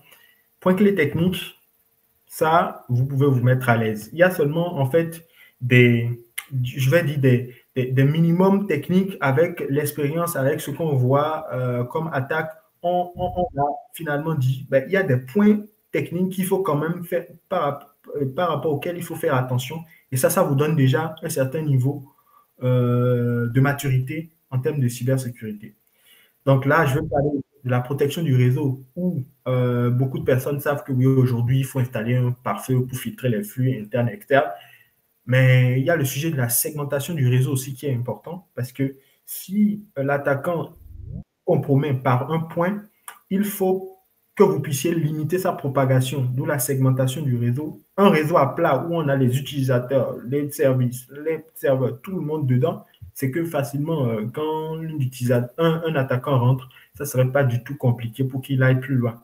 Donc, la segmentation va vous permettre de pouvoir ralentir et parfois même de détecter en amont qu'il y a quelque chose qui se passe. La protection de la messagerie, on connaît déjà tout ce qui est basé sur l'anti-spam, l'antivirus et compagnie, mais il y a aussi tout ce qui est intelligence artificielle aujourd'hui qui est en train d'être vraiment développée, où on arrive à détecter des mails de phishing. Ça, vraiment, je vous laisse aller chercher peut-être un peu plus, mais c'est quelque chose qui est possible aujourd'hui. L'authentification, c'est sur quoi je voudrais insister aujourd'hui, c'est les mots de passe. Mot de passe, parce que ça n'a rien, il n'y a rien de plus facile pour un utilisateur, pour un attaquant qui tombe sur un système qui entre en fait votre login qui est égal à votre mot de passe, c'est-à-dire, je ne sais pas, vous avez le login Mansu, mot de passe Mansu. Franchement, ça, c'est le paradis des attaquants. Donc, changer ce genre de mentalité. Tout ce qui est aussi mots de passe qui sont totaux, 1, 2, 3, 4, des mots de passe vraiment de 4 caractères qui sont super faciles à deviner. Voilà, faites un effort quand même de pouvoir améliorer ça. Aujourd'hui, les recommandations, moi, je mets vraiment ce qui est recommandé, 12 caractères avec tout ce qui est complexité, minuscules, majuscules, caractères spéciaux. Et aujourd'hui, il y a le concept d'authentification multifacteur qui est en train de prendre aussi de l'ampleur. Et ça, c'est vraiment recommandé dans le milieu professionnel de mettre en place cette double barrière de protection finalement. Comme ça, même si le mot de passe est compromis, vous avez toujours en fait le deuxième facteur d'authentification qui va vous permettre de pouvoir ralentir ou bien stopper l'attaquant. On pourra revenir dessus dans la suite, mais pour le moment, je continue, peut-être dans les questions. Gestion des accès. La gestion des accès, ça devient quelque chose vraiment, vraiment d'important parce qu'une fois que l'attaquant rentre dans votre système, il faut qu'il ait un certain nombre d'accès aussi pour pouvoir évoluer. Et si vous avez une mauvaise gestion de vos accès, vous allez avoir des utilisateurs qui sont administrateurs, n'importe comment, qui ont des accès au-delà de ce qu'ils doivent avoir comme accès. Et ça permet tout simplement une facilité lorsqu'il y a une attaque qui arrive. La gestion des vulnérabilités, tout à l'heure, je parlais des expositions en termes des vulnérabilités exposées. Donc, quand vous avez un parc avec un certain nombre de ressources exposées, vous devrez quand même veiller à ce que les vulnérabilités soient gérées avec tout ce qu'il y a comme exception. Même en interne, même si vous avez des services qui ne sont pas forcément exposés sur Internet, en interne, parce que si vous avez un phishing, il y a un malware qui réussit à pénétrer dans votre système d'information, si vous avez que des serveurs vulnérables à l'intérieur de votre système, bah, ça va d'autant plus faciliter sa propagation. Donc, toujours veiller à la gestion justement de ces vulnérabilités. Et enfin, le bloc surveillance. La surveillance permet tout simplement de pouvoir détecter que quelque chose se passe. On a des outils que vous pouvez mettre aujourd'hui en place pour pouvoir surveiller votre parc et réagir très rapidement au cas où vous constatez voilà, quelque chose d'anormal. Là, je suis resté sur le volet cyberdéfense. Je vais passer au volet cyber-résilience. C'est exprès que j'ai fait cette dichotomie parce que une chose est de mettre en place de bonnes pratiques et de mettre en place des bonnes technos pour pouvoir vous défendre. Mais une chose est aussi de vous préparer au cas où ça arrive. Mais qu'est-ce que je fais? Première chose, c'est de la sauvegarde. Vous devez pouvoir avoir une bonne politique de sauvegarde et vous assurer que vous pourrez restaurer ces sauvegardes-là au cas où il y a un pépin. Souvent, on fait des sauvegardes, mais on ne sait pas si le jour où il y a un truc qu'on veut restaurer, ben, la sauvegarde ne marche pas. Donc, finalement, ça n'a servi à rien. Donc, il faut toujours vérifier, en fait, faire ces tests de restauration et savoir que vos sauvegardes, ça marche comme il faut. Il y a tout ce qui est PRA, PCA, tout ce qui est plan de continuité d'activité, de reprise d'activité. Donc, ça concerne vraiment, s'il y a un problème qui arrive, est-ce que vous pourrez continuer votre activité, même si c'est en mode dégradé, est-ce que vous pouvez continuer l'activité et dispenser un minimum de services en attendant que vous repreniez l'activité. Il y a beaucoup de concepts aussi qui sont impliqués dans cette partie, mais ça reste quand même quelque chose d'important, un point important à traiter pour sa cyber-résilience. Je crois que j'ai fait le tout et je vais conclure tout simplement en disant que la sécurité des systèmes d'information, ça nécessite tant des mesures organisationnelles que techniques. Et ce qu'il faut faire, c'est de pouvoir connaître déjà ses actifs minimum, pouvoir mettre en place les solutions techniques qui vont avec votre contexte pour vous et sensibiliser les utilisateurs, vos utilisateurs, pour que voilà, ils puissent être aussi au cœur de votre stratégie, ou bien je vais même dire participants voilà, de votre stratégie de cybersécurité. Et toujours aussi être prêt à réagir parce qu'on n'est jamais à l'abri donc des cyberattaques. Je crois que j'ai fini ma présentation. Je ne sais pas s'il y a encore des questions ou s'il y a des observations. Je suis preneur. Merci pour votre écoute déjà. Allô? Ouais. Déjà, je voudrais te remercier au nom de tout le monde.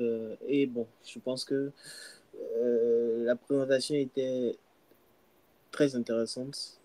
Il y avait de très beaux concepts. Même la présentation, la forme aussi de la présentation, je l'ai trouvé assez fluide et nickel. Donc, je te remercie pour la présentation. Je pense que tu vas, je te demanderai de bien vouloir partager aussi la présentation dans le groupe Bien parce que sûr. quelqu'un l'a déjà demandé. OK. Et donc, voilà. Maintenant, je vais laisser la parole à... Il y a déjà une question dans le groupe. Maintenant, OK. quelqu'un demandait déjà, c'est quoi les références qui fournissent les bonnes pratiques en sécurité d'une architecture réseau?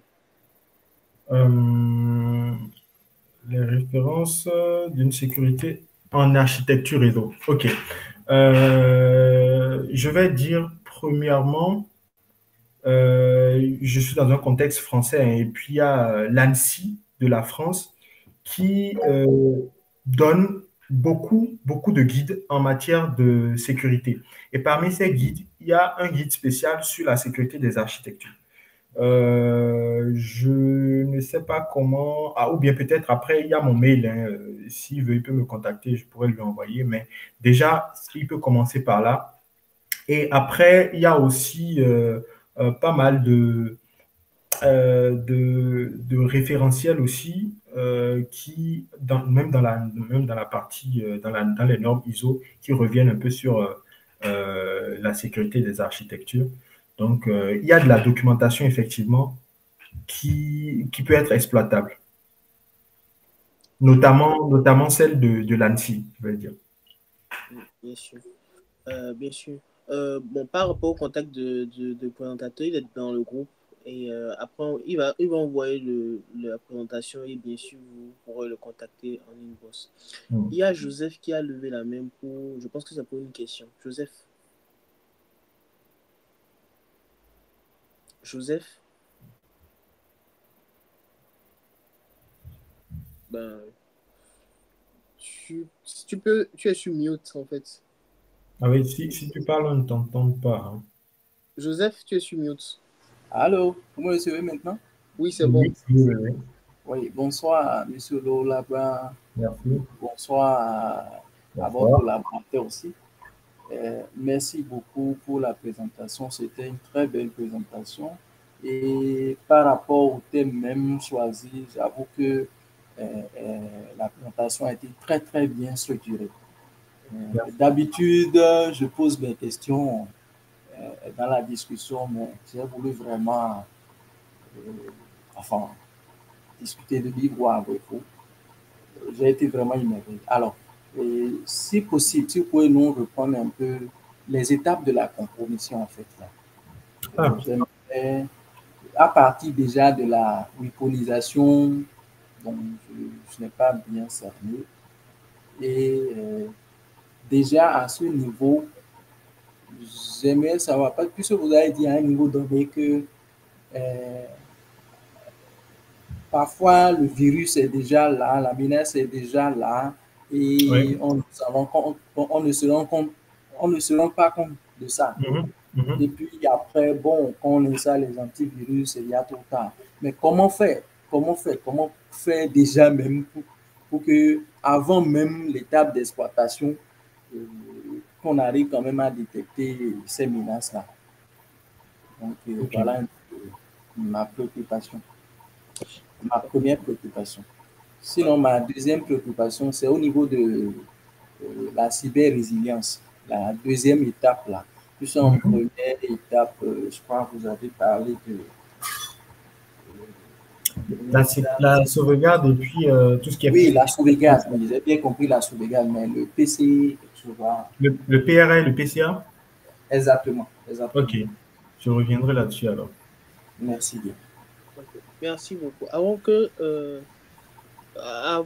le présentateur ne réponde, j'aimerais que les autres questions soient aussi en inbox parce que parfois on a des questions qui sont similaires et en répondant à une question, on peut répondre à l'autre. Donc je souhaiterais aussi que pour les autres questions qui ne nécessitent pas forcément de parler, que ce soit mis dans le chat pour que ben, voilà, on puisse peut-être merger en fait les réponses aux questions. Ok. Merci beaucoup. Donc, monsieur, oui, tu peux répondre à ça. OK. Super. Euh, OK. Bon, je commence déjà par la réexplication des étapes de la compromission, hein. Donc, comme j'ai expliqué, ça, c'est un framework qui s'appelle la Cyber Kill Chain et qui résume les étapes de la compromission en 7. La première étape, c'est la reconnaissance. Donc, lors de la reconnaissance, l'attaquant va prendre le temps de collecter un maximum d'informations sur sa cible. Donc, que ce soit des informations, vraiment toutes les informations qu'il peut avoir, que ce soit des informations techniques, non techniques, qui travaille, si c'est une entreprise par exemple, qui travaille dans l'entreprise, c'est quoi les services que l'entreprise donne, c'est quoi les services qui sont exposés en ligne, est-ce que l'entreprise a un site web, est-ce qu'ils ont d'autres serveurs qui sont exposés, est-ce qu'ils ont des adresses IP. Donc franchement, c'est comme le grand entonnoir, il prend tout ce qu'il voit. Donc, après avoir pris ces informations, il y a une petite phase d'analyse là qu'il fera pour trier un peu de quelle information j'ai besoin, qu'est-ce qu'il y a comme information pertinente que je peux utiliser. Je vais illustrer ça en prenant l'attaquant qui veut par exemple infecter votre système d'information avec un rançongiciel. Je vais vraiment prendre ce cas-là. Rançongiciel, c'est un logiciel qui va s'installer dans votre système, qui va chiffrer, qui va crypter toutes vos données. Oui. Euh, il y a un petit écho là, vous pouvez muter ça. Peut-être qu'il y a son micro, mais vous pouvez muter les micros. Super. Donc, je disais qu'il y a en fait une petite analyse qu'il va faire et pouvoir piocher dans cette masse d'informations qu'il a. Parce que s'il en a assez, il en a assez pour faire du phishing, il en a assez pour faire de l'exploitation de vulnérabilité, il en a assez vraiment pour tout. Donc, il va finalement choisir qu'est-ce qui est pertinent pour lui, qu'il va pouvoir utiliser. Donc, quand je me mets dans le cas du rançongiciel, par exemple, il va choisir dans la liste, c'est quoi les services vulnérables qu'il a vus dans votre système. Et avec ces services vulnérables, il va fabriquer un programme malveillant qui est capable d'exploiter ces vulnérabilités que vous avez chez vous. Une fois que qu'il a fabriqué son programme, qu'on va appeler justement le rançongiciel là, il va maintenant l'envoyer. Donc, pour l'envoyer, il va passer par un moyen d'envoi, typiquement du phishing. C'est-à-dire, il va faire son mail, il va dire, voici la facture de l'année qu'il faut consulter avant demain. Il envoie, il met en pièce jointe un document PDF. Vous allez croire que c'est un document PDF, mais en réalité, ce n'est pas un document PDF, c'est rien d'autre que son programme malveillant qu'il a fabriqué, qu'il a mis dans le PDF et vous a envoyé.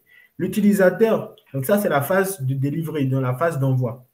Ensuite, l'utilisateur va recevoir le mail dans une précipitation. Il va cliquer sur le mail, ouvrir la pièce jointe. Donc, dès qu'il démarre en fait la pièce jointe, le programme malveillant derrière va s'exécuter et va pouvoir exploiter la vulnérabilité entre-temps qu'il aurait voulu, qu'il aurait détecté, donc pour lequel il a fabriqué le programme.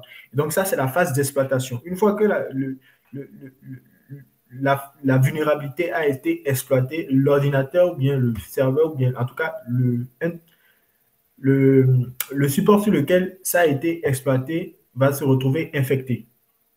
Une fois que le poste est infecté, il y a la phase d'installation. Donc là, le malware va maintenant installer ce qu'il veut installer pour pouvoir bien s'exécuter. Donc, il va s'installer dans un certain nombre d'environnements. C'est dans cette phase aussi que s'il peut se propager à d'autres serveurs ou bien à d'autres postes qui sont aussi vulnérables, il va se propager, s'installer au maximum possible. Une fois qu'il s'est installé, il a eu un certain nombre de droits aussi qui lui permettent de faire un certain nombre de choses. Il va passer à la phase de commande et de contrôle. Généralement, c'est un serveur qui est à l'extérieur qui va maintenant discuter avec l'agent qui est en interne et qui va lui envoyer des instructions. Typiquement, l'instruction qui va dire il faut crypter tout leur système d'information, par exemple. Donc, partout où il y a des données, lui, il va tout crypter. Et le beau matin, en fait, où l'utilisateur va vouloir utiliser son PC, il ne pourra plus parce que tout est crypté. Il ne pourra plus ouvrir un fichier, il ne pourra plus rien faire sur le poste parce que tout est crypté. D'où la partie action qui est plus la partie visible de l'iceberg. Donc, voilà un peu pour revenir sur les différentes étapes de l'exploitation. Effectivement, c'est important à savoir, comme ça, vous savez exactement à quel moment il faut vraiment se placer. C'est sûr que ce n'est pas le moment où tout est déjà, c'est pas sur le 7e point où tout est déjà exécuté qu'il faut se mettre pour pouvoir justement intercepter ou bien pour pouvoir couper l'attaque. Donc, la question suivante est liée parce que là, on dit maintenant, on dit que le malware ou bien l'attaquant peut rester dormant dans votre système pendant des jours, pendant des mois et tout, mais vous ne saurez pas. Et c'est juste un jour comme ça qu'il va se révéler. Effectivement. Et comment faire pour pouvoir arrêter ça? Une chose, la surveillance, c'est ce qu'on disait. Si vous mettez en place un système, si vous mettez en place des solutions de sécurité que vous n'êtes pas capable de surveiller, rien ne vous met à l'abri en fait de ce genre de situation. Puisque vous avez mis la chose et puis vous ne surveillez pas personne. Comme si en fait vous mettez un gardien au bord de, ou bien je sais pas, vous mettez un gardien, un vigile au bord de votre porte, mais le vigile ne fait que dormir, il ne surveille pas. Mais le voleur, il va rentrer, sortir comme il veut, il va faire tout ce qu'il veut. Mais vous avez quand même bien mis en fait un vigile ou bien qui est bien capable en fait de pouvoir stopper en fait le voleur. Donc c'est pour dire que la surveillance, et déjà il faut mettre des outils qualifiés, un bon vigile qui a la carrure qu'il faut, qui est capable justement d'arrêter le voleur et pouvoir l'exploiter comme il faut. C'est-à-dire, vous avez des solutions aujourd'hui telles que de l'EDR que vous pouvez mettre. Donc, c'est une solution technique, Endpoint Detection and Response, qui est un peu la version avancée de l'antivirus. Vous savez que l'antivirus, c'est est-ce qu'on reconnaît la signature de tel malware? Il va se baser sur cette signature-là pour pouvoir bloquer le programme malveillant. Mais l'EDR va un peu plus loin et fait de la détection comportementale. Il va pouvoir détecter lorsqu'il y a un comportement. Recording has stopped. Il va pouvoir détecter lorsqu'il y a un comportement anormal dans le système d'information. Vous voyez? Et c'est par exemple une techno. Il y a tout ce qui est aussi, je vais dire, contrôle et surveillance des journaux. Les journaux peuvent révéler pas mal d'informations. On a eu déjà des cas d'attaque où l'attaque est arrivée, tout le monde a vu que on était crypté, mais on est allé regarder dans les journaux, on a vu que les journaux ne faisaient que crier que depuis, il y a telle chose qui ne va pas, il y a telle anomalie, mais personne n'est allé regarder, personne ne sait pas, en fait, n'a pris la peine d'aller consulter ces journaux-là.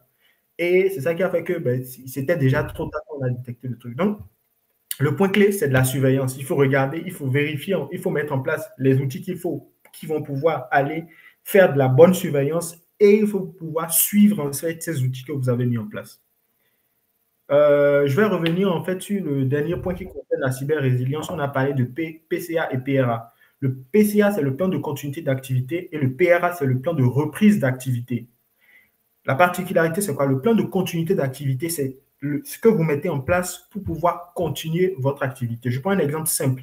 Vous avez mis en place un pare-feu qui va permettre de filtrer les flux qui rentrent dans votre réseau. Le pare-feu, là, un attaquant, je ne sais pas, arrête ce pare-feu-là, il bien réussi à trouver une faille qui arrête ce pare-feu. Vous êtes comment?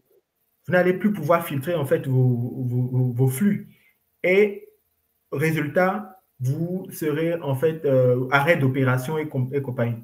Imaginez le cas où vous avez mis en place une architecture redondante sur ce pare-feu-là, c'est-à-dire vous avez mis deux pare-feux et une fois que le premier pare-feu a été attaqué pour une raison ou une autre, il y a une bascule automatique qui se fait sur le deuxième pare-feu.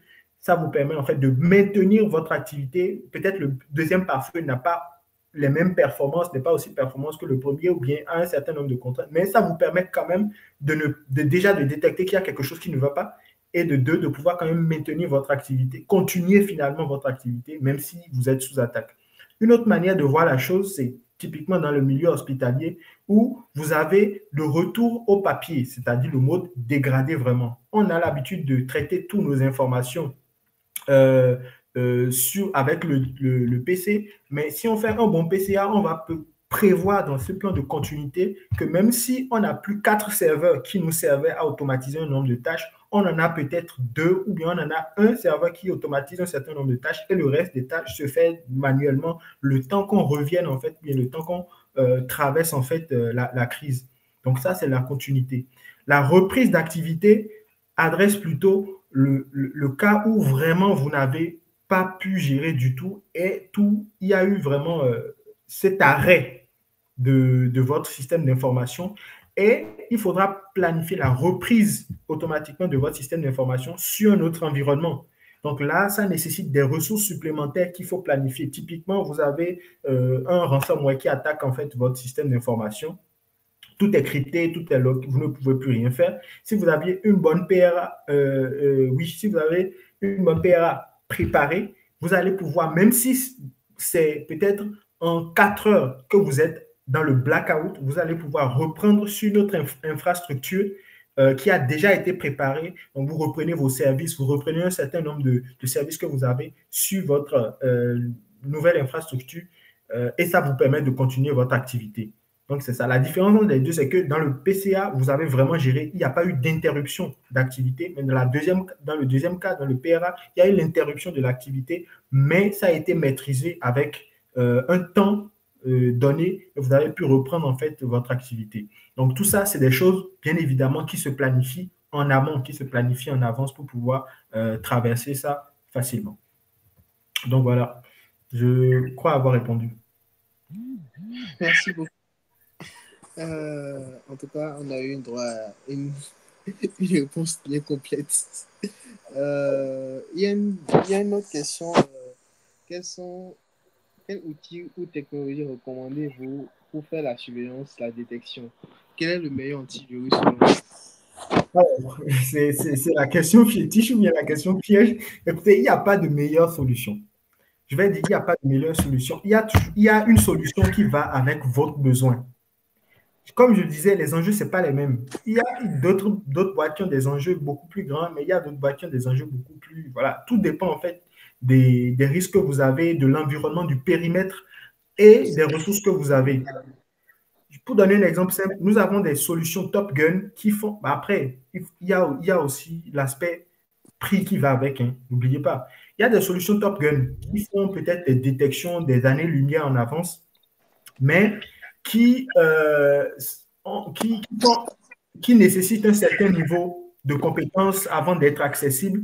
Et on a en fait d'autres solutions qui ne sont pas forcément à hauteur des Top Gun, mais qui font quand même un minimum de travail qui est largement suffisant dans le contexte où on est.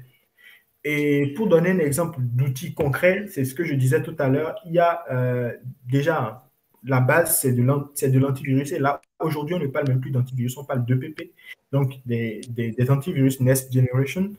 On parle d'EDR qui se base beaucoup plus sur pas forcément une signature virale, mais sur de la détection comportementale. Il y a tout ce qui est XDR que vous pouvez mettre en place qui va agréger un certain nombre d'informations de tout votre réseau, que ce soit des pare-feux, tout ça là. Faire une petite analyse toujours avec de l'intelligence artificielle derrière, vous remontez en fait des résultats. C'est un peu du CIEM, mais du CIEM un peu intelligent, hein. Donc, en tout cas, tout ce qui est outils de surveillance, EDR, CIEM, XDR, NDR, il y a pas mal d'outils en fait en termes de surveillance que vous pouvez mettre en place. Mais je ne vais pas dire, voilà, c'est Kaspersky qui est le meilleur outil, c'est Avira qui est le meilleur. Je ne peux pas dire parce que ça dépend de toute façon de ce que vous avez vraiment comme environnement et comme périmètre à couvert, de votre budget, parce que ben, le budget aussi, ça va avec. Ok, merci beaucoup. Alors, il y a James qui veut parler. On va essayer de raccourcir un peu le temps pour que le meeting aussi, le meet-up ne fasse pas trop long. Ouais. Donc, James, ensuite, il y a Parfait, mais on va d'abord écouter James.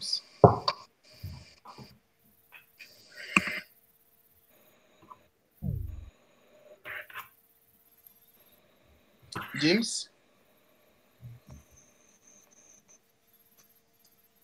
Ok, James est sur mute.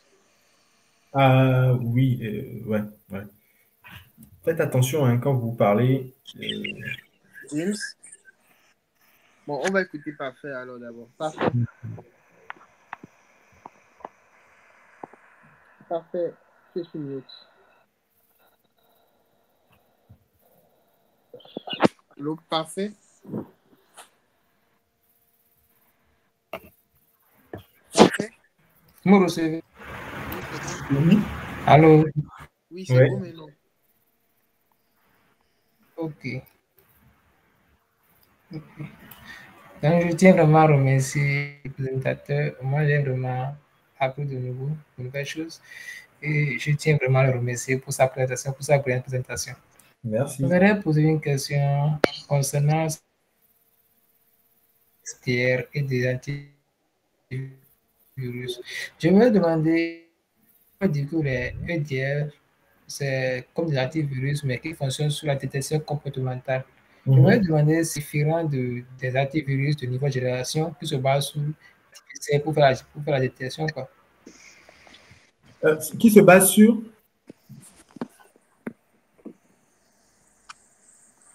Les antivirus de la nouvelle génération qui utilisent de l'intelligence artificielle pour faire la détection comportementale. Ok, oui, je vois. Ouais, ça, je peux déjà répondre, hein. C'est la même ascendance. Donc, on parle d'antivirus du next gen. Généralement, tu vas avoir aussi les capacités d'EDR qui sont embarquées dedans, généralement.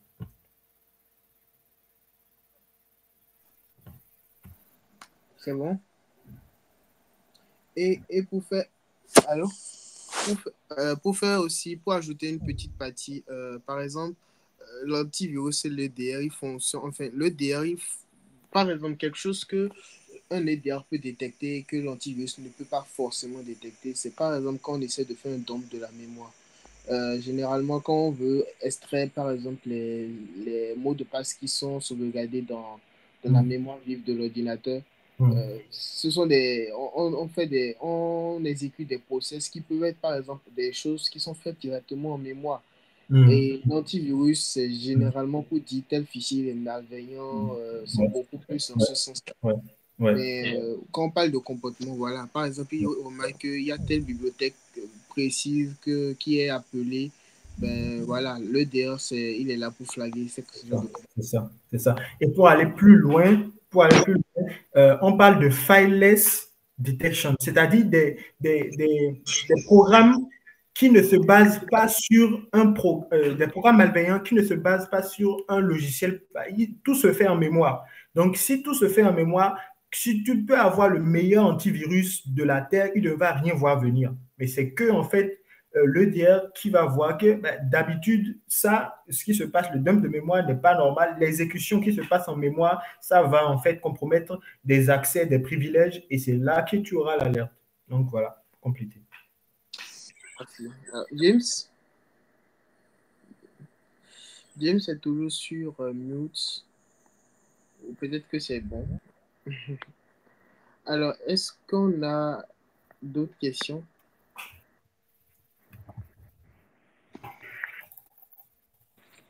A-t-on d'autres questions? Alors, le contact quelqu'un demande le contact, je ne sais pas de qui exactement, si c'est du présentateur ou... mais de toute façon, le contact du présentateur, c'est dans le groupe WhatsApp BJ Whitechat. J'ai envoyé le lien dans le groupe, dans le chat. Donc, si vous pouvez rejoindre le groupe, et il va aussi, en rejoignant le groupe, il va aussi profiter pour envoyer comment dire ça? Les guides de l'ANSI. La présentation. Ah, aussi, la présentation. oui, aussi, si vous avez d'autres préoccupations, je vais vous mettre aussi l'email du BJ Whitechat pour que vous pourrez aussi contacter si vous avez d'autres préoccupations après. Maintenant, Monsi, je ne sais pas si tu es ouvert à ça. Tu pourras aussi, à part, je ne sais pas si tu es ouvert à ça, pour mettre ton contact aussi, pour ceux qui ne sont pas forcément dans le groupe. Ah oui, mon contact. Bah oui, c'est pour ça que j'ai déjà mis mon adresse email. Hein. C'est déjà pas mal pour un premier point pour ceux qui veulent m'envoyer des trucs. Donc, d'accord, super. Super. Alors, franchement, je veux dire merci à tous ceux qui sont restés. Ouais. Tous ceux qui sont restés du début à la fin. On a fait bientôt 2 heures de présentation. Mais je pense que c'était quand même passionnant. C'était intéressant. Et une fois encore, merci au présentateur. Merci à Monsieur pour le temps. Merci à vous. Avoir pris pour préparer. Merci pour la belle présentation. Et on espère qu'on va se revoir encore très bientôt pour une autre préparation enfin, qui parle toujours de la sécurité informatique. Merci beaucoup et bon week-end à tout le monde. Merci, bon week-end.